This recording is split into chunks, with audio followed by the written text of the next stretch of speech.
వాక్యం వినడంలో ఉన్న భావం ఏంటంటే, విన్న వెంటనే తల ఊపడం దానికి సరైన భావం కాదు. దాని ప్రకారం బయటికి వెళ్ళి ప్రవర్తించడమే వాక్యం వినడంలో ఉన్న అంతరార్థం. ఇంకొక మాట కూడా మనం బాగా ఆలోచించగలిగితే, ఎప్పుడైనా కానీ తల్లి తన బిడ్డలను బాగా అబ్జర్వ్ చేస్తూ ఉంటుంది. తన కూతురు ఎప్పుడన్నా పైట సరిగా వేసుకోలేదనుకో, తల్లి ఏమంటుందో తెలుసా? అమ్మాయి సరిగా పైట వేసుకో అంటుంది. మన అమ్మ పైట సరిదిద్దుకో అనగానే పైట సరిదిద్దుకుంటాం. మన నాన్న రే నీ పాయింట్ సరిగా వేసుకోరు అనగానే మన పాయింట్ సరి చేసుకుంటాం. మరి దేవుడు నీ బ్రతుకును సరి చేసుకో అంటే చూసారా, మనకు కాసింత ఆలోచనలు పడతాం. నీ చూపులు సరి చేసుకో అన్నా, నీ మాట సరి చేసుకో అన్నా, నీ బ్రతుకు సరి చేసుకో అన్నా కానీ మన అమ్మ మాటకి ఇచ్చినంత విలువ దేవుని మాటకు మనం ఇవ్వం. అమ్మ బయట సరి చేసుకున్నా కానీ క్షణమాత్రం కూడా ఆలోచన చేయకుండా మన కూతురు ఏం చేస్తుంది? వెంటనే సరి చేసుకుంటుంది.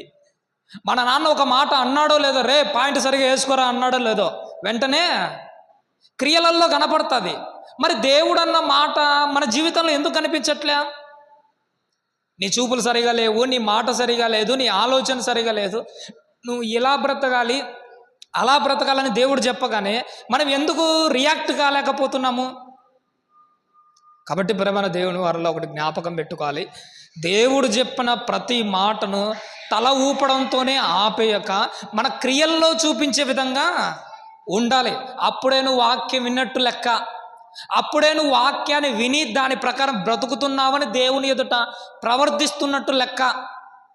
నువ్వు అడగకపోయినా నీ దేశానికి వాక్యం వచ్చింది, నువ్వు అడగకపోయినా నీ ఊరికి వచ్చింది, నువ్వు అడగకపోయినా కానీ ఈరోజు నీ ముందరకు వచ్చి ఈ మాటలు నీ చెవిన పడుతున్నాయి. కాబట్టి ప్రేమ దేవుని వారలరా, దేవుని వాక్యము దగ్గరకు వచ్చిన తర్వాత నిర్లక్ష్యం చేస్తే దానికి ఎదురయ్యే మూల్యం చాలా దారుణంగా ఉంటుందండి. బైబిల్ గ్రంథంలో సొలొమోను భక్తుని గురించి మనకందరికీ తెలుసు. సొలొమోను నోట వస్తున్న జ్ఞానయుక్తమైన దైవ వాక్కులు వినడానికి ఒక రాణి ఏ దేశం నుంచి వచ్చిందట? షేబా దేశము నుంచి సొలొమోను నోట నుంచి వినబడుతున్న జ్ఞానయుక్తమైన దైవ వాక్కులు వినడానికి దేశాలు దాటుకొని వచ్చింది. ఏమ్మా, షేబా దేశపు రాణి జ్ఞానయుక్తమైన దైవ వాక్కులు వినడానికి అంత దూరం నుంచి ప్రయాణం చేసి కంకణ కట్టుకొని వచ్చింటే, ఈరోజు దేవుని మాటలు వినపడుతుంటే మన ఊరిలో ఇన్ని ఇండ్లు ఉండగా ఒక్కరైనా గడప దాటి చర్చిలో అడుగు పెడుతున్నారా? ఆ రోజు షేబా దేశం నుంచి వచ్చిన ఆ రాణి దేవుని మాటలను సొలొమోను నోట వినడానికి కంకణం కట్టుకొని వచ్చిన ఆ రాణి ఈరోజు నీ మీద సాక్ష్యంగా నిలబడుతుంది. ఏమంటుందో తెలుసా? ప్రభువా, ఆ రోజు సొలొమోను నోట నుంచి వచ్చిన జ్ఞానయుక్తమైన దైవ వాక్కులు వినడానికి నేను దేశాలు రాజ్యాలు దాటుకొని వచ్చాను, వీడు మాత్రం వాని ఇంటి గడప కూడా దాటి నీ మాటలు వినడానికి రాలేదు. నీ మందిరపు గడప దాటి ఇటువైపు అడుగేవాడు పెట్టలేదు. ఏదో ఒకరోజు ఆ షేబా దేశపు రాణి నీ మీద నా మీద సాక్షిగా నిలబడుతుంది. సైబీరియా దేశంలో కొన్ని పక్షులు ఉంటాయి. కాలము విపత్కర పరిస్థితుల్లో ఏం చేస్తుందో తెలుసా? తనను తన బిడ్డల ప్రాణాన్ని కాపాడుకోవడం కోసము ఖండాలు దాటి ఇక్కడ మన దేశంలో మన రాష్ట్రంలో ఉన్న ఈ పులికాట్ సరస్సు, కొల్లేరు సరస్సులకు వస్తూ ఉంటాయి. ఆ సైబీరియా పక్షులు మనతో చెబుతున్న మాట ఏంటో తెలుసా? మా ప్రాణం నిలబెట్టుకోవడానికి ఖండాలు దాటి మీ దేశానికి వస్తున్నాను. మరి మీ ప్రాణాన్ని ఆత్మీయంగా నిలబెట్టుకోవడానికి, భక్తి జీవితంలో మీ ఆత్మీయమైన బ్రతుకులు కాపాడుకోవడానికి మీరు ఖండాలు దాటాల్సిన అవసరం లేదు. మీ గడప దాటి దేవుని మందిరంలోనైనా అడుగు పెడుతున్నారా? ఆ రోజు సైబీరియా పక్షులు తమ ప్రాణాలను నిలబెట్టుకోవడంలోనే ఇంత పంతం చూపిస్తూ ఉంటే, దేవుని వాక్యం వినడంలో, ఆ వాక్యం ప్రకారం బ్రతకడంలో మనమెంత పంతం చూపించాలో ఒక్కసారి ఆలోచన చేయండి. ఈరోజు వెతుక్కుంటూ వచ్చిన ఈ మాటను నిర్లక్ష్యం చేస్తే నీ జీవితం, నా జీవితం నాశనం అవుతాయి. ఒకరోజు నినివేను వెతుక్కుంటూ యోనా రూపంలో దేవుని వాక్కులు ఆ పట్టణానికి వెళ్ళాయి. విన్నాది కాబట్టి ఆ పట్టణము నిలబడింది. అదే వినకపోతే ఒక సొదొమ గొమొర్రాల వలె అది కూడా నాశనం అవుతుంది. ఈరోజు కూడా వెతుక్కుంటూ దేవుని మాటలు నీ దగ్గరకు వచ్చాయి. వింటే నినివే వలె నువ్వు నిలబడతావు, ఇక్కడ నిలబడతావు, పరలోకంలో కూడా నిలబడతావు. అదే ఈరోజు వెతుక్కుంటూ వచ్చిన ఈ మాటలను వినకపోతే సొదొమ కనిపించకపోయినట్టు, గొమొర్రా అంతరించిపోయినట్టు ఏదో ఒకరోజు నువ్వు కూడా అంతరించిపోతావు. నీ గురించిన ఆనవాలే ఈ భూ చరిత్రలో మిగలకుండా పోతుంది. కాబట్టి ప్రభన దేవుని వారలరా, దేవుని వాక్యాన్ని మన దగ్గరకు వచ్చిన తర్వాత శ్రద్ధాసక్తులతో, భక్తితో, మనసారా ఆయన మాటలు వినడం అంటే దాని అర్థం ఏంటి? మళ్ళీ దాన్ని ఆచరిస్తూ మన ఆత్మీయ జీవితాన్ని ముందుకు తీసుకుని వెళ్దాం. ఈరోజు దేవుని వాక్యం చాలా బాగుంటుంది తల్లి, చాలా అద్భుతంగా ఉంటుంది. ఒక్కసారి గుండెల మీద చేసుకొని మనసారా వాక్యాన్ని ఆలోచన చేస్తే మనమేంటి, మన భక్తి ఏంటి, అసలు మన భక్తి ఏ స్థాయిలో ఉంది, అసలు మన జీవిత చరమాంకమందు ఎలా ప్రవర్తించాలి, వీటన్నిటి గురించి చాలా బాగా దేవుడు మనతో మాట్లాడతాడు. శ్రద్ధగా వాక్యాన్ని విందాము. మన జీవితకాలంలో ప్రతి మనిషికి జననము ఉంటుంది, అలాగే మరణము ఉంటుంది. ఒక చిన్న ప్రశ్న సూటిగా మిమ్మల్ని అడుగుతాను, ఆ ప్రశ్నలో నుంచే మన వాక్యంలోనికి ముందుకెళ్దాం. ఒకవేళ ఈరోజు ఉదయాన్నే నీకు ఈరోజు ఉదయాన్నే లేచావు, లేవగానే నీకు ఒకటి అర్థమైంది, ఈరోజు రాత్రి ఉదాహరణకు 9 గంటలకల్లా మీరు చనిపోతారు అనుకోండి. ఈరోజే నీ ఆఖరి రోజు అనుకోండి, ఈరోజు ఒక్కరోజే నువ్వు బ్రతుకుతావు అనుకోండి. అసలు నీ ఆఖరి రోజును నువ్వు ఎలా గడపాలనుకుంటున్నావు? నీ ఆఖరి రోజును ఎలా ముగించాలనుకుంటున్నావు? నాకు సమాధానం చెప్పకపోయినా కానీ ఒక్కసారి దీని గురించి ఆలోచన చేయండి. ఇక మనం చక్కగా వాక్యంలోనికి వెళ్దాం. ఈ రోజే మన ఆఖరి రోజు అంటే ఆ రోజును మనం ఏం ముగించాలి, ఎలా ముగించాలనుకుంటున్నాం, ఏం చేద్దాం, ఏం చేస్తూ మన జీవితాన్ని గడుపుదాం? ఉన్నదే మనకు 12 గంటలే అనుకోండి, ఆ 12 గంటలను ఎలా ప్లాన్ చేద్దాం? అలా దేవుని వాక్యాన్ని ఆలోచన చేస్తూ మనం ముందరికి వెళ్దాం. మొదటగా రాజుల మొదటి గ్రంథంలో 2వ అధ్యాయము, రాజుల మొదటి గ్రంథము 2వ అధ్యాయము మొదటి వచనం నుంచి కొన్ని మాటలు మనము జ్ఞాపకం చేసుకుందాము. దావీదునకు రాజుల మొదటి గ్రంథము 2వ అధ్యాయము మొదటి వచనం తల్లి. దావీదునకు మరణకాలము సమీపింపగా అతడు తన కుమారుడైన సొలొమోనునకు ఈలాగు ఆజ్ఞాపించెను, లోకులందరూ పోవలసిన మార్గమున నేను పోవుచున్నాను. చాలు తల్లి. ఈరోజు మనం వేసుకున్న ప్రశ్నే ఒకరోజు దావీదు గారికి ఎదురైంది. ఆయన మరణకాలము సంభవించిందట. ఆయన మాట అంటున్నాడు, లోకులందరూ పోవలసిన మార్గమున నేను పోవుచున్నాను. అంటే ఆయన కొన్ని గడియల్లో లేదంటే కొన్ని రోజుల్లో ఏదో ఒక టైంలో ఆయన ఏమైపోబోతున్నాడు అనమాట, సాగుపోతున్నాడు. లోకులందరూ పోవలసిన మార్గాన నేను పోతున్నాను.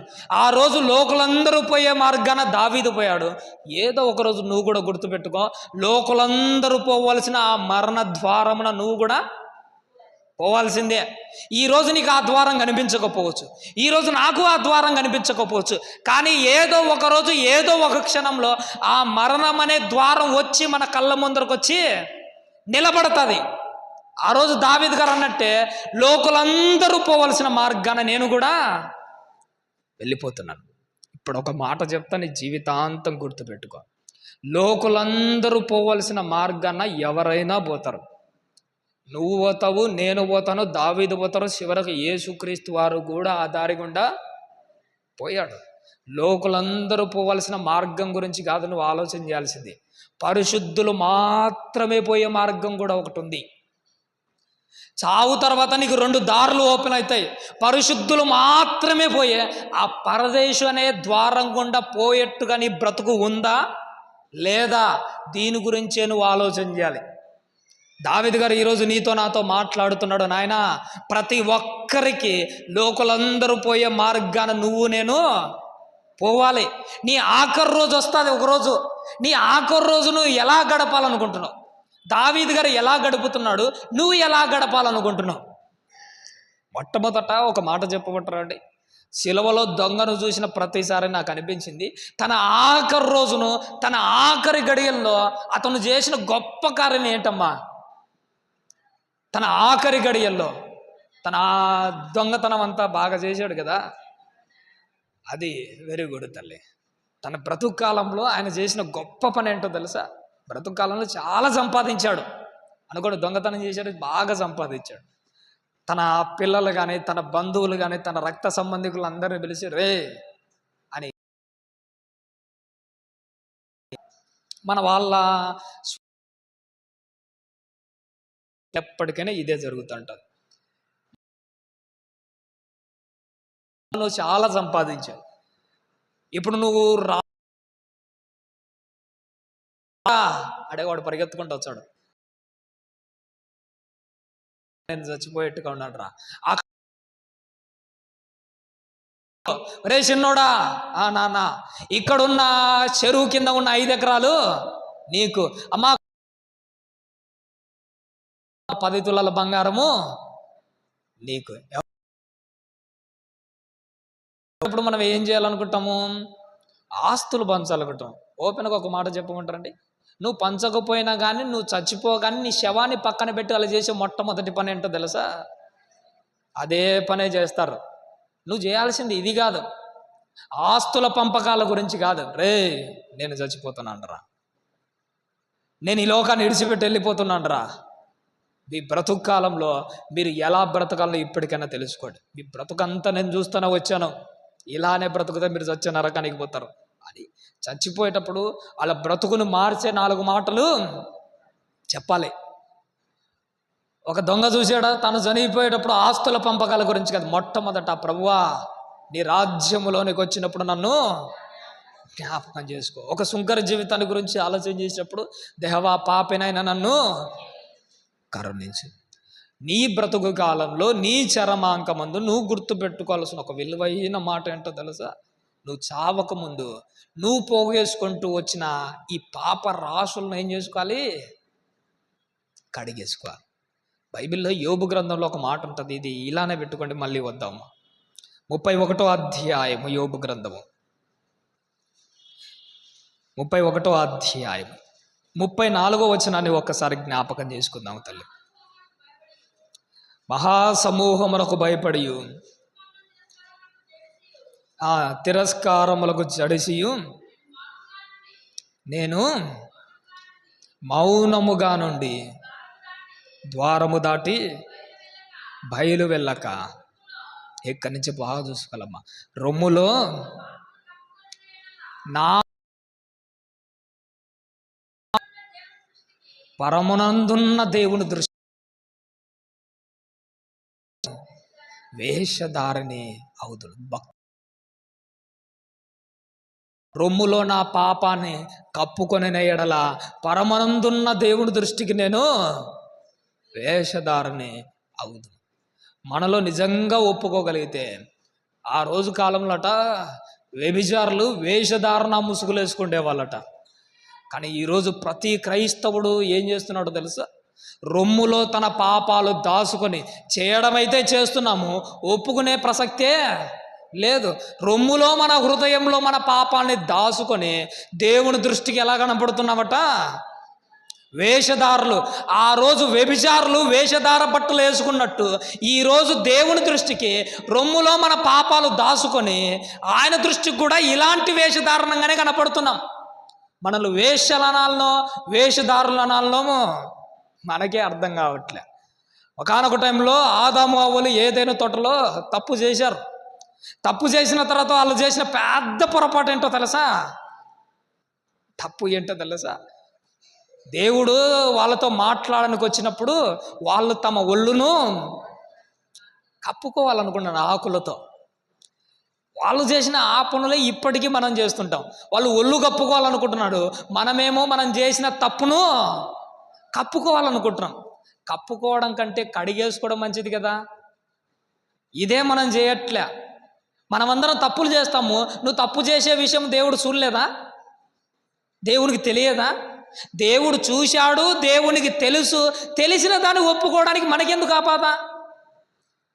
అందుకోసమే కప్పుకోవడం మానేసి కడుక్కోవడము నేర్చుకోవాలి. యేసుక్రీస్తు వారు తన రక్తం గాడిసి మన కోసం ప్రాణం పెట్టింది అందుకే కదా. అందుకే ప్రేమన దేవుని వారలరా, నీ చరమాంకమందు నీ ఆఖరి రోజు ముగించేటప్పటికి నువ్వు మొట్టమొదట చేయాల్సింది ఏంటంటే, నువ్వు ఇన్ని రోజుల నుంచి పోగేసుకుంటూ వస్తున్న ఈ పాప రాశిని ఏం చేయాలి? మొట్టమొదటిసారిగా కడిగేసుకోవాలి. ఏ రాటికీడు ఆనాటికి చాలు. ఒక మాట బైబిల్లో రాయబడింది, కోపపడుడు కానీ పాపం చేయకండి. సూర్యుడు అస్తమించక ముందే మీ కోపాన్ని ఏం చేసుకోవాలట? క్లోజ్ చేసుకోవాలి. ఓకే, చాలా మంచి మాట. సూర్యుడు అస్తమించక ముందే కోపాన్ని క్లోజ్ చేసుకున్నావు. మరి నీ అసూయను క్లోజ్ చేసుకోకపోతే, నీలో ఉన్న ద్వేషాన్ని క్లోజ్ చేసుకోకపోతే, నీలో ఉన్న తలంపులను క్లోజ్ చేసుకోకపోతే, కోపం ఒక్కటి క్లోజ్ చేసుకున్నావు బైబిల్లో ఉన్న ఆ మాట ప్రకారం అని లక్షణంగా పరలోకానికి రా అంటాడా? సరే, దేవుడు చెప్పినట్టు కోపం ఒక్కటే కాదు క్లోజ్ చేసుకోవాల్సింది, ఏ నాటికీడు ఆనాటికి చాలు. ఈ మధ్యకాలంలో నేను ఏలూరుకు స్వార్థ పరిచయకి వెళ్ళానమ్మా. దారిలో వచ్చేటప్పుడు ఒక క్రిస్టియన్ మేడమే, ఆమె బ్యాంకులో మేనేజర్. రాత్రి 9 గంటలు అవుతుంది, నేను ట్రైన్లో వస్తున్నాను. ఆ మేడం కూడా ఎదురుగా కనిపించింది. ఎక్కడి నుంచి బాబు అంటే, ఏలూరు నుంచి మేడం. ఎక్కడికంటే కడపకి వెళ్తున్నాం. మీరెక్కడంటే, నేను ఇక్కడే డ్యూటీ చేస్తాను, ఇంటికి వెళ్తున్నాను. ఏంటి మేడం, ఏ డ్యూటీ చేస్తారంటే, నేను బ్యాంకులో మేనేజర్ అని చెప్పింది. మరి బ్యాంకులో మేనేజర్ అయితే 4 గంటలే కదా డ్యూటీ అయిపోయింది, మీరు 9 గంటలకి ఇంటికి వెళ్తున్నారు ఏంటి అన్నది. అప్పుడు ఆమె చిన్నగా నవ్వి ఒక మాట అన్నది, అందరికీ తెలిసింది బ్యాంకు 4 గంటలకే అయిపోతుంది, కానీ బ్యాంకు 4 గంటలకి ఎప్పటికీ క్లోజ్ కాదట. 4 గంటలు అమౌంట్ వేయడం తీయడం ఈ కార్యక్రమం అయిపోతుంది, కానీ 4 గంటల తర్వాత వీళ్ళు చేసే మరొక పని కూడా ఉందట. ఏంటంటే, ఏ రోజు అకౌంట్స్ ఆ రోజే క్లోజ్ చేయాలి. బ్యాంకులకి ఎంత డబ్బులు వచ్చాయి, బ్యాంకులోంచి ఎంత డబ్బులు బయటికి వెళ్ళాయి, బ్యాంకులో ఏ రోజు అకౌంట్స్ ఆ రోజు క్లోజ్ చేయాలి. 7 అయినా 8 అయినా 9 అయినా 10 అయినా క్లోజ్ చేసుకునే ఇంటికి పోవాలి. వాళ్ళని చూసినప్పుడల్లా నాకు అనిపించింది, ఏ రోజు అకౌంట్స్ ఆ రోజు క్లోజ్ చేసుకున్నట్టు ఏ రోజు పాపాలు ఆ రోజు మనము క్లోజ్ చేసుకుంటే మంచిది కదా. ఎందుకంటే నిన్నటి దినము మనం ఏం చేయలేం, రేపటి దినం మనది కాదు, ఈ రోజు ఒక్కటే మనది. రేపు ఉంటామో ఊడిపోతామో తెలియదు. మరి రేపటి దినం నీది కానప్పుడు ఈ రోజే నీ అకౌంట్స్ని ఏం చేసుకోవాలి? క్లోజ్ చేసుకోవాలి. అందుకే దేవుడు అన్నాడు, సూర్యుడు అస్తమించకముందే నీ కోపాన్ని మాత్రమే కాదు, నీలో ఉంటున్న ప్రతి లోపాన్ని ఏ నాటికీడు ఆనాటికే చాలు ముగించుకోవాలి. ఏ నాటి పాపాన్ని ఆ రోజు తీసేసుకోవాలి. ఎందుకంటే మన చావు మనకు రోజు తెలియదు కదా తల్లి. అందుకోసమే భక్తులను చూసి మనం నేర్చుకోవాల్సింది ఏంటంటే, రొమ్ములో పాపాన్ని దాచుకునే ఎడల దేవుని దృష్టికి నేను వేషధారణ అవుతాను కాబట్టిగా ఏ నాటి పాపాన్ని ఆనాటికే కడిగేసుకోవాలి. ఈ మధ్యకాలంలో నేను ఒక సాక్ష్యం విన్నానమ్మా. అది నిజమో కథో నాకు తెలియదు, కానీ అందులో ఒక మాట మాత్రం నా జీవితాన్ని చాలా ప్రభావితం చేసింది. విదేశాలలో అనుకుంటున్నాను, ఒక వ్యక్తి క్రైస్తవ కుటుంబంలోనే పుట్టాడు. చిన్ననాటి నుంచే వాళ్ళ అమ్మ చర్చికి పంపించేది, ఆడు కూడా దేవుని మాటలు వినేవాడు. కానీ కాలక్రమేణా వీడికి వచ్చిన చెడు అలవాట్ల ప్రభావానికి లోనై వీడు చేయని దొంగతనాలు లేదు, వీడు చేయని వ్యభిచారం లేదు, వీడు చేయని మోసాలు లేదు, వీడు చేయని హత్యలు లేవు. చాలా దుర్మార్గంగా బ్రతికాడు. ఈయన్ని జైల్లో పడేశారు.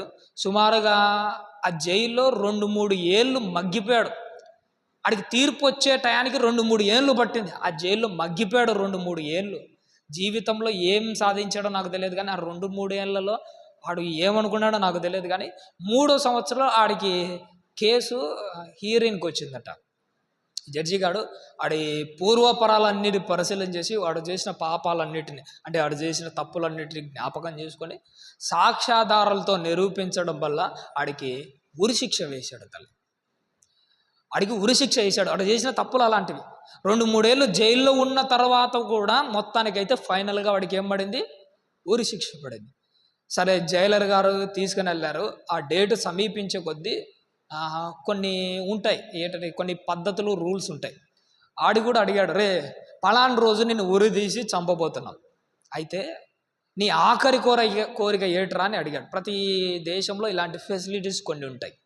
అని కూడా అడిగారట, నీ ఆఖరి కోరిక ఏట్రా అంటే, అప్పుడు మా అమ్మ ఇంటి దగ్గర పక్షపాత రోగంతో పడిపోయిందయ్యా, ఒక్కసారి మా అమ్మతో సూటిగా మాట్లాడతా, అది ఒక్క అవకాశం నాకు ప్రసాదించండి అని అడిగాడట. రే మీ అమ్మ ఇక్కడి నుంచి ఏది ఒక రోజంతా ప్రయాణం చేయాలి, ఒక రోజంతా మళ్ళీ రావాలి, అంత దూరం ఉందిరా, మరి మీ అమ్మని పిలిపించడానికి కుదరదు, మీ అమ్మకు పక్షపాత రోగము వచ్చింది. కానీ కాళ్ళ ఎలా పట్టుకున్నట్టు ఎలాగైనా మా అమ్మతో ఒక్కసారి మాట్లాడతా, ఒక్క అవకాశం. మొత్తానికైతే బతిమాలకున్నాడు, జైలర్ గారిని ఒప్పించాడు. సరే అని ఆడిని ఒక వ్యాన్ తీసుకొని వెళ్ళాడట వాళ్ళ అమ్మ దగ్గరికి. సుమారుగా 12 గంటలు జర్నీ చేసి వాళ్ళ అమ్మ దగ్గరికి వెళ్ళి వాళ్ళ అమ్మతో మాట్లాడించి మళ్ళీ తీసుకొని వచ్చారు. మళ్ళీ తీసుకొని వచ్చిన తర్వాత మరుసటి రోజు అని ఏం చేశాడు, ఊరి తీసి చంపేశాడు. ఆడి కథ అంతటితో అయిపోయింది. ఊరిది అయిపోయిన తర్వాత మరుసటి రోజు ఆ జైల్లో ఉన్న 2 పోలీసులు మాట్లాడుకుంటున్నారు. రే నిన్న ఆ వ్యక్తి నిన్న ఉరి తీశాం కదా, వాడిని వాళ్ళ అమ్మ దగ్గరికి తీసుకొని వెళ్ళారు కదా, 12 గంటలు జర్నీ చేసి ఏం మాట్లాడరా వాళ్ళ అమ్మతో అని అడిగాడట వాళ్ళ ఆసక్తితో. వాళ్ళ అమ్మతో ఏం మాట్లాడరా అంటే పక్కనున్న ఆ పోలీస్ ఆయన చెప్తున్నాడు, వాళ్ళ అమ్మతో వాడు ఒకే ఒక్క నిమిషమే మాట్లాడాడు. ఏంటి 12 గంటలు జర్నీ చేసి వాళ్ళ అమ్మతో ఒక్క నిమిషం మాట్లాడారు. ఒకటి మన జైలర్ యొక్క కాళ్ళు ఏళ్ళ పట్టుకున్నాడా, ఆ ఒక్క నిమిషం ఏం మాట్లాడినాడు అంటే, ఆ ఒక్క నిమిషం కూడా ఏం మాట్లాడాట, అమ్మ నీ ఆరోగ్యము జాగ్రత్త. ఏంటి అదొక్క మాట మాట్లాడడానికి వాడు అంత దూరం పోవాలనా, ఆ ఒక్క మాట మాట్లాడడానికి మన జైలర్ కాళ్ళు ఏళ్ళు పట్టుకోవాలనా ఏట్రా అంటే, అప్పుడు ఆ కానిస్టేబుల్ నవ్వుతూ ఒక మాట అన్నాడు, వాడు వాళ్ళ అమ్మతో మాట్లాడడానికి కాదు అంత దూరం ప్రయాణం చేసింది, వాడు మాట్లాడింది వాళ్ళ అమ్మతో కాదట. పోయేటప్పుడు వ్యాన్లో 12 గంటలు మోకాలేసి, ప్రభువా నేను చేసింది తప్పే ప్రభువా, నా బ్రతుకంతటిని ఆలోచన చేసుకున్నానయ్యా, నాకున్నదే 12 గంటల టైము, మా అమ్మతో మాట్లాడడానికి కాదయ్యా నేను పోతున్నది, అదొక సొడ్డు మాత్రమే, నేను నీతోనే మాట్లాడుతున్నాను. పోయేటప్పుడు 12 గంటలు, వచ్చేటప్పుడు 12 గంటలు మోకలేసి తన బ్రతుకు కోసం మాట్లాడాడట. ప్రభువా ఇలానే నేను చనిపోతే నేను చేసిన వ్యభిచారాలు, నేను చేసిన మోసాలు, నేను చేసిన దొంగతనాలు నా కళ్ళ ముందర ఇప్పటికీ కనబడుతూనే ఉన్నాయి. ఒకప్పుడు నేను చిన్నప్పుడు నీ వాక్యం విన్నాను, నాకు అన్నీ తెలుసు, నరకం ఉందని తెలుసు, పరలోకం ఉందని తెలుసు, నువ్వే దేవుడు అని తెలుసు, నాకు అన్నీ తెలుసు, ఇలానే చచ్చిపోతే నా బ్రతుకు ఏమైపోతుందో అని తను ఉరి తీయక ముందు 12 గంటలట మోకాలేసి ఇదే ప్రార్థన చేస్తున్నాడట వ్యాన్లో. వాళ్ళందరూ చూసి ఆశ్చర్యపోయారట. మేమున్నామని సిగ్గుపడకుండా వాడు చేసిన కన్నీటి ప్రార్థనకు మాకే మనసు కరిగిపోయిందిరా, అదిరా వాడి వ్యక్తిత్వం అని చాలా గొప్పగా చెప్పాడట. ఈరోజు ఒక్క మాటను జ్ఞాపకం చేసుకోండి, ఆడు ఆ టైంలో అలా కళ్ళు తెరుచుకుంటే మనం ఏం కళ్ళు తెరుచుకుంటున్నాం చెప్పండి. మన జీవితం ఎప్పుడు ముగిసి తెలియదు, లోకులందరూ ఈరోజు నువ్వు నేను ఏం చేయాలి, మన హృదయంలో ఉన్న ఈ పాపాన్ని ఏం చేయాలి. రెండోదిగా దావీదు గారు ఏం చేస్తున్నాడు మళ్ళీ చూడమ్మా, రాజుల మొదటి గ్రంథము 2వ వచనం నుంచి తల్లి, లోకులందరూ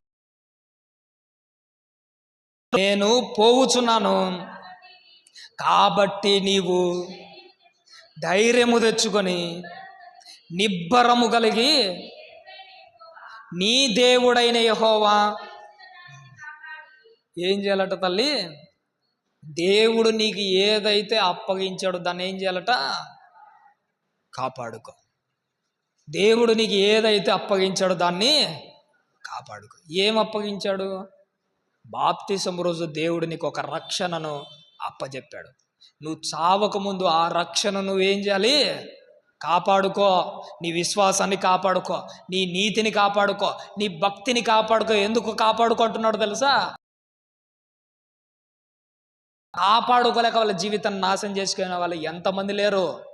ఒక అననీయ సప్పిరా మొదట భక్తులు కారావాళ్ళు, దేవునికి ఇచ్చే మనసు వచ్చిందంటే వాళ్ళలో నీతి నిజాయితీలు లేవనుకున్నారా, ఇచ్చిన ఆ నీతిని, ఆ నిజాయితీని, ఆ భక్తిని వాళ్ళు తుదమట్టుకు కాపాడుకోలేకపోయారు. ఒక్కసారి గుర్తుపెట్టుకోండి, దేవుడు కూడా నీకు కూడా ఏదో ఒకటి అప్పచెప్పింటాడు. ఆ రక్షణను నువ్వు కూడా ఏం చేయాలి, అననీయ సప్పిరాలు పోగొట్టుకున్నట్టు పోగొట్టుకో. నువ్వేం చేయాలి? కాపాడుకో, నీ భక్తిని కాపాడుకో, నీ విశ్వాసాన్ని కాపాడుకో, కాపాడుకో, నీ ఆత్మను నరకం నీకప్ప చెప్పిన దానిని కాపాడు.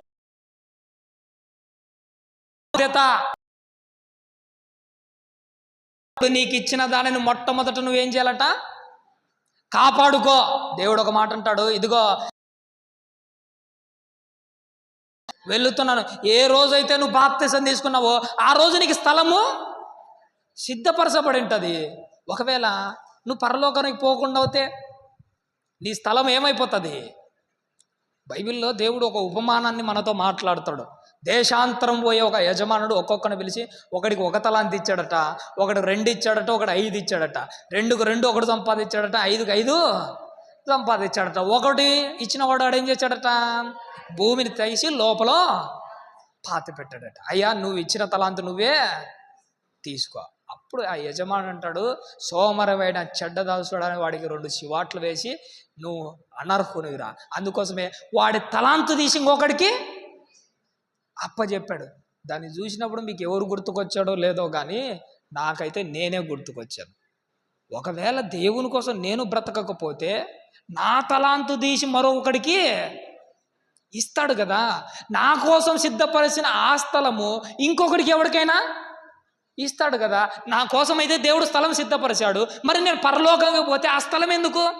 1 తలాంతు తీసి 10 తలాంతులకు ఇచ్చినట్టు నాకు నిర్ణయింపబడిన స్థలము మరొకనికి పోకుండా నేనేం చేయాలి? దేవుడు నాకు అప్పగించిన దానిని కాపాడుకోవాలి. ఒకవేళ నేను కాపాడుకోలేదంటే స్థలం పోగొట్టుకున్నట్టు కాదు లెక్క, నా జీవితమే పోగొట్టుకున్నట్టు, నా ఆత్మనే పోగొట్టుకున్నట్టు, నా బ్రతుకే పోగొట్టుకున్నట్టు. ఈరోజు దేవుడు నీతో మాట్లాడుతున్నాడు. నువ్వు చావక ముందు దేవుడు నీకు అప్పగించిన దానిని కాపాడుకో, కాపాడుకో, కాపాడుకో. ఒకవేళ కాపాడుకోలేకపోతే నీ ప్రాణాన్ని కూడా నరకం నుండి కాపాడుకోలేవు. అందుకే దేవుడు నీకు అప్పగించిన దానిని కాపాడుకో. ఇంకా ఏమంటుందమ్మా? ఆయన మార్గములను అనుసరించిన ఎడల నీవు ఏ పని పూనికొనినను, ఎక్కడ తిరిగినను అన్నిటిలో ఎలా నడుచుకుంటావట? వివేకంగా నడుచుకుంటావు. చాలాసార్లు ఈ మధ్య నేను కూడా దేవుని కోసం ప్రార్థన చేసేవాడినమ్మ. సొలొమోను ప్రార్థన చేసిన తర్వాత సొలొమోను ప్రార్థన దేవుడిని ఆయనకి ఏమి ఇచ్చాడు? జ్ఞానం ఇచ్చాడు. మనం కూడా అడగాలి కదా అని నేను కూడా చాలాసార్లు మోకరించి ఇప్పటికీ వినయంతో విధేయతతో, ప్రభువా, ఈ చిన్న వయసులోనే దేవుడు నీ దయతో అంతో ఇంతో నీ మాటలు నిలబెట్టే ఒక సేవకునిగా నిలబెట్టావు. ఈ జ్ఞానం నాకు సరిపోదు ప్రభువా, ఇంకా జ్ఞానము కావాలి. నేను చనిపోయేంత వరకు నిన్ను అడుగుతూనే ఉంటాను, నీ జ్ఞానం నాకు ప్రసాదిస్తూనే ఉంటాను. సొలొమోనుకి ఇచ్చిన జ్ఞానం నాకెందుకు ఇవ్వయ్యా? సొలొమోనుకి ఇచ్చిన జ్ఞానం నాకు కూడా ఇవ్వు. దానితో పాటు సొలొమోను వివేచించక లోకంలో పడిపోయాడు కదా. నేను కూడా జ్ఞానం వచ్చిన తర్వాత గర్విష్ఠనై వివేచన లేక లోకంలో కలిసిపోకుండా ఏది మంచి, ఏది చెడు, ఏది నిజమైన దారి, ఏది వంకర మార్గం అని వివేచన జ్ఞానము కూడా నాకు ప్రసాదించు ప్రభువా. జ్ఞానం ఉంటే సరిపోదమ్మా. ఆ జ్ఞానంతో గర్విష్ఠులమైపోకుండా మనకు ఒక వివేచన జ్ఞానం అన్నది కూడా కంపల్సరిగా కావాలి. ఆ వివేచన జ్ఞానం నీకు ఉన్నదనుకో, ఎలా ప్రవర్తించాలో నీకు బాగా అర్థమవుతుంది. ఈ లోపు నువ్వు ఏం చేయాలంటే, దావీదు గారు తన కొడుకును పిలిచి ఏమంటున్నాడు? నాయనా, దేవుని మార్గం ప్రకారము ఇలా బ్రతుకు, అలా బ్రతుకు, ఇలా ఉండు, అలా ఉండని చాలా చక్కగా మాట్లాడుతున్నాడు. చూసాడా? ఇక్కడ నువ్వు నేను గమనించవలసిన గొప్ప విషయం ఏంటో తెలుసా? నువ్వు చనిపోకముందు నువ్వు కూడా నీ కుటుంబంలో వాళ్ళని పిలిచి, దావీదు తన కొడుకుని పిలిచి ఏం మాట్లాడుతున్నాడమ్మా? రే, ఇంత పెద్ద ఆస్తి, ఇంత రాజ్య వైభోగం, నా తర్వాత ఇది నీకే జల్సా చేసుకోరని చెప్తున్నాడా? తన కొడుకుని పిలిచి ఒక విలువైన మాట మాట్లాడుతున్నాడు. నాయనా, ఇక నుంచైనా నువ్వు దేవుని కోసం గొప్పగా బ్రతుకురా. ప్రభునందు ప్రభున దేవుని వల్ల నీ ఆఖరి రోజు నువ్వు ఎలా ప్లాన్ చేయాలో తెలుసా? నువ్వు చనిపోయేటప్పుడు ఒక్కసారి నీ కుటుంబాన్ని పిలిపించుకో.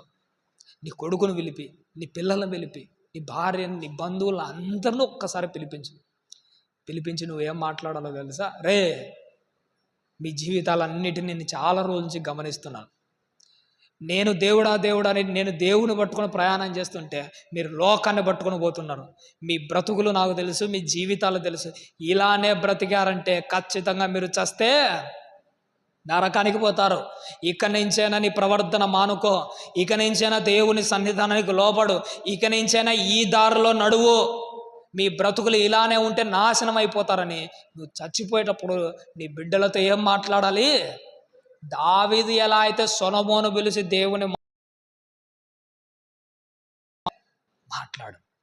మన మధ్యకు అనిల్ అన్న వస్తుంటాడు, చూశాడా? సేవకు ఒకరోజు పంచుకున్నాడమ్మా. ఒకవేళ ఆయన ఆఖరి రోజులో ఉన్నప్పుడు ఒకవేళ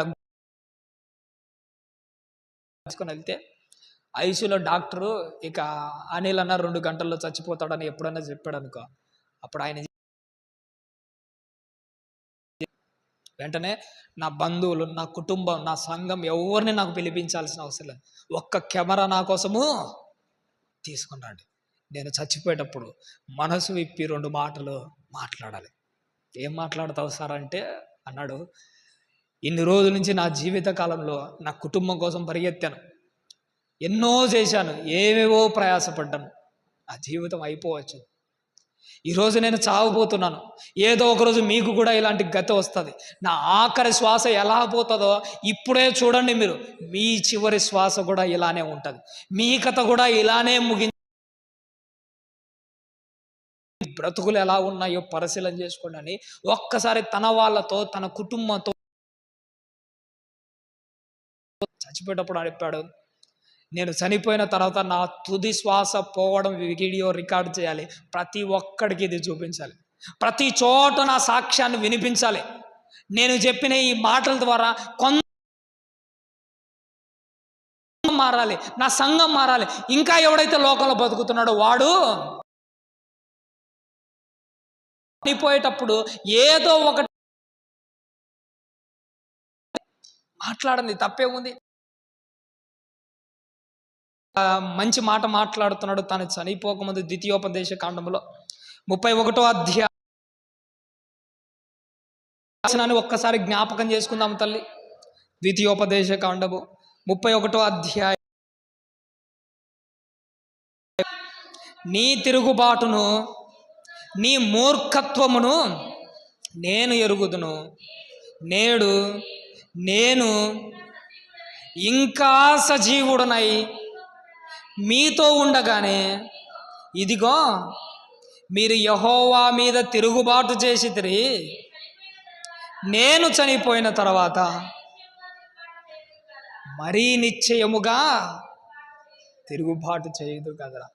మోషకు డౌట్ వచ్చిందయ్యా, నేను బ్రతికి ఉన్నప్పుడే మీరు ఇంత నీచంగా దిగజారిపోతున్నారే, అయితే నేను పోతే మీరు ఇంకా దారుణంగా బ్రతుకుతారు రే, మీరు ఇలా ఉండకూడదురా.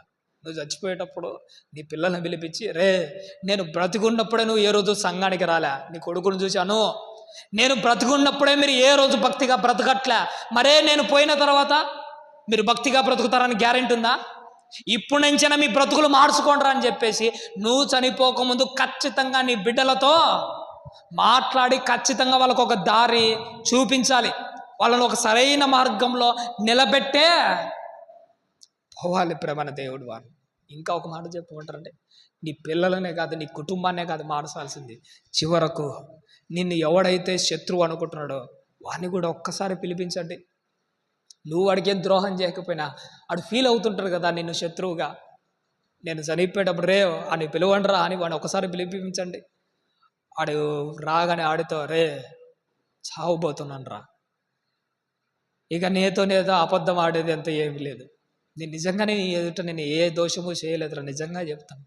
ఒకవేళ నేను నీ విషయంలో తప్పు చేసినా నువ్వు ఒకవేళ ఫీల్ అయితే నీ కాళ్ళు పట్టుకొనైనా అడుగుతున్నా, దయతో నన్ను క్షమించురా. నువ్వు ఇలానే పగతో రగిలిపోతే నరకానికి పోతావురా. ఇక్కడ భూమి మీద నాకు దూరంగా ఉన్నా పర్లేదు, కానీ పరలోకంలో నువ్వు నేను ఎప్పటికీ కలిసే ఉండాలిరా. నీ శత్రువుతో కూడా ఇలా మాట్లాడే గొప్ప మనసుని ఆఖరి రోజులో నీకంటూ ఒక చరిత్రలో ఆ పేజీ ఖచ్చితంగా ఉండాలి. శత్రువు వాడు ఎలాంటోడో తెలుసా? మన శత్రువుగా ఫీల్ అయ్యేటోడు వాడు ఆరిపోయిన బొగ్గు లాంటోడు. వాడి కాసింత మంట రగిలిస్తే వాడు రగులుతాడు. నువ్వు చచ్చిపోయేటప్పుడు ఆల్రెడీ నీలో మంట ఉంది కదా, నువ్వు చచ్చిపోయేటప్పుడు బొగ్గులాగా బ్రతుకుతున్న వానికి కాసింత మంట రగలు చేసి చనిపోవాలి. శత్రువును కూడా మార్చే గొప్ప మనసు మనలో రావాలి ప్రభన దేవుని వాళ్ళు. నా జీవితం అలానే ఉండాలి. ప్రతిరోజు నువ్వు ఇలానే మెయింటైన్ చేయాలి. ఒక సాక్ష్యాన్ని విన్నాను తల్లి. ఒక సేవకుడు సోమవారం నుంచి శనివారం వరకు తన వ్యక్తిగత జీవిత సాక్ష్యాన్ని పంచుకున్నాడు. అది కథ నిజమో తెలియదు కానీ ఆ వాస్తవాన్ని గ్రహించిన తర్వాత నా కళ్ళు తెరుచుకున్నాయమ్మ. ఆదివారం వాక్యం ప్రకటిస్తాడట. శనివారం అంటే సోమవారం నుంచి శనివారం వరకు ఈ సేవకుడు ఏం చేసేవాడో తెలుసా? ప్రతిరోజట వాళ్ళ వీధిలో నడి రోడ్డు మీదకి వెళ్ళి మోకరించి గట్టిగా వాళ్ళ కాలనీ కోసం, చుట్టుపక్కల ఉన్న వాళ్ళ కోసము, అందరి కోసము గొంతు చించుకొని ప్రార్థన చేస్తుంటాడట. ఎలుగెత్తి మొర పెడుతూ ఉంటాడట. ఎవడైనా ఆ వీధిలో తాగుడుపోతలు పోతూ ఉంటే ప్రతి ఒక్కరిని పిలిచి, రే దేవుని మాటలు వినరా నాయన, ఇక నుంచే నా మారరా అంటే కొంతమంది వింటారట. కొంతమంది ఏం చేస్తాడో తెలుసా? అదే తాగుడుబోతులు తాగుతున్న సీసత్తతో ఆయన తలలు పగలు కొట్టేవాళ్ళట, గాయాలు చేసేవాళ్ళట, ఒక్కోసారి కింద వేసి కొట్టేవాళ్ళట, చాలా దారుణంగా కొట్టేవాళ్ళట. ఆదివారం వచ్చేసరికి సేవకుడి ఒంటి నిండా గాయలే. సంఘస్థులందరూ అనేవాళ్ళట, అవసరమయ్యా నీకు? అవసరమా? ఆ నడి రోడ్డు మీద మోకాలేసి ప్రార్థన చేయడం అవసరమా? ఆ తాగుడుబోతులకు వాక్యం చెప్పడం అవసరమా అంటే ఆ సేవకుడు అనేవాడట, చచ్చిపోయిన తర్వాత ఏమవుతుందో వాడికి తెలియకపోయినా సేవకునిగా నాకు తెలుసు కదా, వాళ్ళ అమ్మ నాన్న వాడిని వదిలేయచ్చు, వాళ్ళ నాన్న వాడి గురించి పట్టించుకోకపోవచ్చు, కానీ నేను అలా వదిలేయలేను కదా, నేను ఒక సేవకుని కదా. నేను చెప్పకపోతే వాడికి ఎవడు చెప్తాడు? వాడు కొడతాడా? కొట్టినా పర్లేదు. వాడు కొట్టే టైంలో ఒక్క మాట అయినా కానీ వాడికి చెప్తాను కదా, వాడు కొట్టినా పర్లేదు. ఆ సేవకుడు ప్రతిరోజట ఎవడు కనబడితే వాడికి వాక్యం చెప్పేవాడట. అయ్యా అలాంటప్పుడు అర్ధరాత్రి పూట ఆ టైం వరకు నువ్వు ఎందుకు మోకరించి ప్రార్థన చేస్తున్నావు? అప్పుడు ఆ సేవకుడు అనేవాడట, ఒకవేళ ఈ రోజే నా రాత్రే నా ఆఖరి రోజు అయిపోతే, రేపటి రోజు నేను బ్రతకకపోతే, ఇది కాకపోతే నేను ఏం చేస్తాను? ప్రతిరోజు నా ఆఖరి రోజు అనుకుంటూనే బ్రతుకుంటాను. ప్రతిరోజు ఇదే నా చివరి రోజు అనుకుంటూ ఆడు మోకాలేసి ప్రార్థన చేస్తాడట. వీధిలో ఎలుగెత్తి ప్రార్థన చేస్తాడట. నా ప్రార్థన ఇన్న ఒక్కడిలో అయినా కానీ చలనం వస్తుందేమో, ఒక్కడైనా మార్పు వస్తుందేమో. ఆ సేవకుని చూసినప్పుడల్లా ప్రతిరోజు ఆఖరి రోజు అనుకుంటూ బతుకుతున్నాడు చూసిట. క్రైస్తవ జీవితంలో నువ్వు గమనించవలసింది ఏంటో తెలుసా? ప్రతిరోజు ఆఖరి రోజు అనుకుంటేనే నీ భక్తి జీవితాన్ని సాగించు. ఈ రోజైనా ఆఖరి రోజు అయితే నువ్వు ఎలా బ్రతుకుతావు? ఈ మోహ చూపులు నీలో కనపడతాయా? ఇదే నీ ఆఖరి రోజైతే ఈ చెడ్డ తలంపులు నీలో కనపడతాయా? ఇదే నీ ఆఖరి రోజైతే ఇలాంటి పాడు పనులు నువ్వు ఎప్పుడైనా చేస్తావా? చెయ్యవు కదా. ఆ సేవకుడు ఆలోచన చేసినట్టే నువ్వు నేను ఆలోచన చేస్తే ఎంత బాగుంటుంది.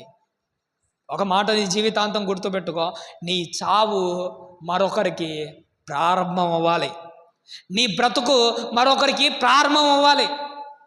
చివరగా యోహాను సువార్తలో ఒక మాట రాయబడింది తల్లి. చివరగా ఇది ఒక్క మాట చూసుకొని మనం ముగించుకుందాం.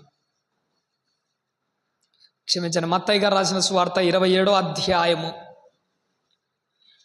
మత్తయి గారు రాసిన సువార్త 27వ అధ్యాయము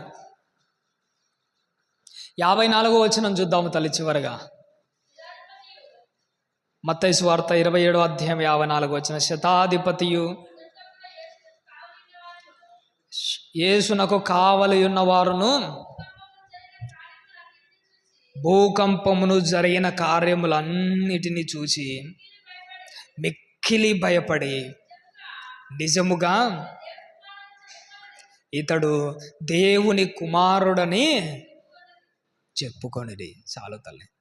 యేసుక్రీస్తు తాను చనిపోయేటప్పుడు సిలువలో దొంగనొక్కనే కాదు మార్చింది. తను చచ్చిపోయేటప్పుడు పక్కనున్న శతాధిపతి ఇస్తున్న సాక్ష్యం ఏంటో తెలుసా? జరిగిన కార్యాన్ని అంతటిని చూసి ఇతడు నిజముగా దేవుని కుమారుడు. తాను చచ్చిపోయేటప్పుడు ఒక మనిషిని కదిలించాడు చూశాడా యేసుక్రీస్తు వారు? ఒక శతాధిపతిని కదిలించాడు. దేవుని వాక్యం ఎలాంటిదో తెలుసమ్మా? కంట్లో పడిన నలుసు లాంటిది. కంట్లో పడిన నలుసు నిమిషానికి ఏం చేస్తుంటుంది తెలుసా? అది గుచ్చుకుంటుంటుంది. కంట్లో పడిన నలుసు నిమిషానికి ఎలా అయితే గుచ్చుకుంటుందో మనసులో పడిన వాక్యం కూడా అలాంటిదే. ఆ రోజు యేసుక్రీస్తు వారు తాను చచ్చిపోతూ శతాధిపతి మనసులో వేసింది ఏంటో తెలుసా? ఆ ఆత్మీయమైన మాటలే వేశాడు. గుచ్చుకుంటుంటుంది. నిజంగా చెప్పంటే శతాధిపతికి నిద్ర కూడా వచ్చి ఉండదు. తాను చచ్చిపోతూ ఒక శతాధిపతిని చూశాడా? బ్రతికించాడు. తాను చచ్చిపోతూ సిలువలో దొంగ, అందరూ ఏమనుకుంటారు? చచ్చిపోయాడు అనుకుంటారు. నిజంగానే చెప్పమంటారని, సిలువలో దొంగ చచ్చిపోలే. తాను చచ్చిపోతూ యేసుక్రీస్తు వారు సిలువలో దొంగను బ్రతికించాడు. పరదేశంలో నిలబెట్టాడు. పరలోక రాజ్యానికి నిలబెట్టాడు. నీ చావు మరొక వ్యక్తికి ప్రారంభం అవ్వాలి. నీ జీవితం అలాంటిదై ఉండాలి. చచ్చిపోయేటప్పుడు నువ్వు ఇదే చేయాల్సింది. ఒక్కరినైనా నిలబెట్టు. ఒక్కరు కూడా నిలబెట్టకపోతే నీ కుటుంబానైనా కానీ నిలబెట్టుకొని పో. యాకోబు గారు చచ్చిపోతున్నాడు. చివరిగా యాకోబు గారు చనిపోతుంటే తన పిల్లలందరినీ పిలిచి ఒక్కొక్కరిని ఆశీర్వదిస్తున్నాడు. నాయనా, నువ్వు ఒక సింహం లాంటి, కొదమ సింహం లాంటి, నీ బ్రతుకు ఇలానే ఉండాలి. నాయనా యోసేపు, నువ్వు ఒక ఫలించడి కొమ్మ, దేవుని సన్నిధానంలో ఇలా ఫలించాలి. యాకోబు గారు ఆశీర్వదించినట్టే కనపడుతుంది, కానీ ఆశీర్వాదంలో ఒక్కొక్కడికి ఒక గమ్యాన్ని నిర్ణయించుతున్నాడు. యోసేపు, నువ్వు ఒక ఫలించాడు కొమ్మ, ఇది ఆశీర్వాదం మాత్రమే కాదు, ఫలించేంత వరకు నువ్వు బ్రతుకుతూనే ఉండాలి. ఆశీర్వాదంలో ఒక గమ్యాన్ని నిర్దేశిస్తున్నాడు. యూదా, నువ్వు ఒక కొదమ సింహం లాంటాడు, నీ బ్రతుకు కూడా అలానే ఉండాలి. గమ్యాన్ని నిర్దేశిస్తూ ఉన్నాడు. నువ్వు చచ్చిపోయేటప్పుడు నువ్వు కూడా ఒక గమ్యాన్ని నిర్దేశించుకో. ఆ గమ్యాన్ని సాధించేంత వరకు పట్టుదలతో బ్రతుకు.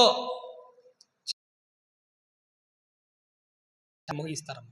అవనిగడ్డలో ఒక కోచింగ్ సెంటర్ ఉంటుందమ్మా, డిఎస్సి కోచింగ్ సెంటర్ అండి. టీచర్ జాబుల కోసం చాలా 18 అనుకుంటాను టీచర్ జాబులు నోటిఫికేషన్ ఏడిచాడు. అంతటితో అయిపోయి వ్యక్తి కోచింగ్ తీసుకుంటున్నాడు. ఆ డిఎస్సిలో టీచర్ కోచింగ్ తీసుకుంటున్నాడు. ఇప్పటికి ఎన్ని సంవత్సరాలు అయిందో తెలుసా? ఆ వ్యక్తి టీచర్ కోసం చదవబట్టి సుమారుగా 6-7 సంవత్సరాలు అయింది. ఇప్పుడు కూడా నేను అన్నాను, ఇంకా ఎన్ని సంవత్సరాలు అలానే చదువుతూ ఉంటావు, ఇంటికి రావచ్చు కదా అంటే, ఆ వ్యక్తి అన్న మాట నా జీవితంలో ఒక లైట్ వెలిగించింది. ఏమన్నాడో తెలుసా? ఇన్ని రోజులు ఆశతో చదివింది నోటిఫికేషన్ వచ్చే టైంలో ఇంటికి రావడానికా? నేను రాను.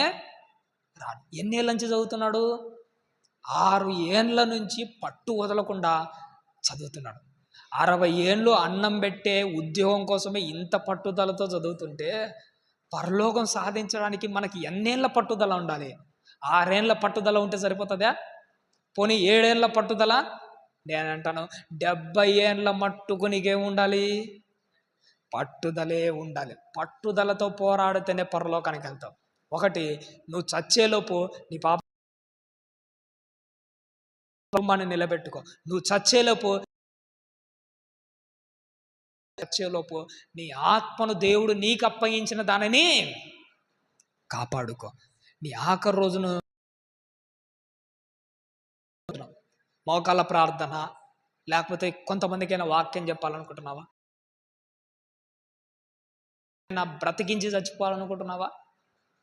అసలు ఏం చేయాలి? నాకు చెప్పాల్సిన అవసరం లేదు. మనసు పెట్టి ఇంటికి వెళ్ళిన తర్వాత గుండెల మీద చేసుకుని ఆలోచించండి. చివరిగా నేను ఒక్క మాట చెప్తాను. ఇది ఒక్క